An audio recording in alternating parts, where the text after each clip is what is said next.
অনেক সময় আমাদের খাবার খাওয়ার সময় হঠাৎ করে গলায় কিছু আটকে যায়। বিশেষ করে ছোট বাচ্চাদের ক্ষেত্রে এটা ভয়াবহ রকম বিপজ্জনক হয়ে ওঠে।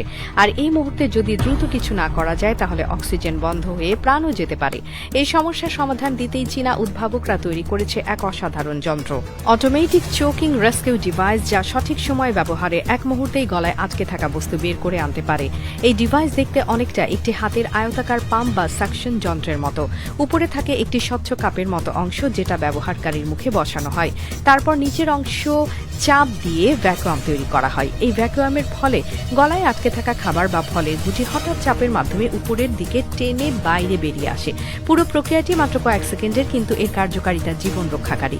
বিশেষজ্ঞদের মতে এই ডিভাইসটি সবচেয়ে কার্যকর হয় ছোট শিশু, বৃদ্ধ কিংবা যে সকল মানুষ নিজেদের গলায় আটকে যাওয়া বস্তু বের করার মতো শক্তি বা হেমলিক কৌশল প্রয়োগ করতে পারেন না তাদের জন্য। কারণ ছোট শিশুদের হঠাৎ খাওয়ার সময় ফলের গুটি, বাদাম বা ছোট খেলনা গলায় চলে গেলে সাধারণভাবে তা বের করা খুব কষ্টকর, এমনকি পেশাদার চিকিৎসা সহায়তা পাওয়ার আগেই সময় ফুরিয়ে যায়।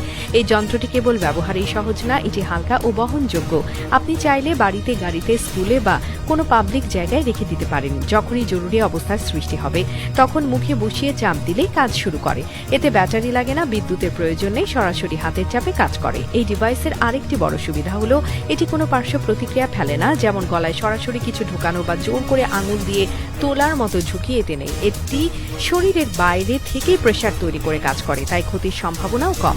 চোখের পলকে ঘটে যাওয়া দুর্ঘটনাগুলো প্রতিরোধ করতে এমন সরঞ্জাম পাশে থাকলে একটা জীবন বেঁচে যেতে পারে। বিশেষ করে যেসব বাড়িতে ছোট শিশু রয়েছে সেখানে এই চোকিং রেস্কিউ ডিভাইস রাখা অত্যন্ত প্রয়োজনীয় হয়ে উঠেছে, কারণ বিপদের সময় একটি সঠিক কাজ বহু ভুলের চেয়ে অনেক বেশি মূল্যবান।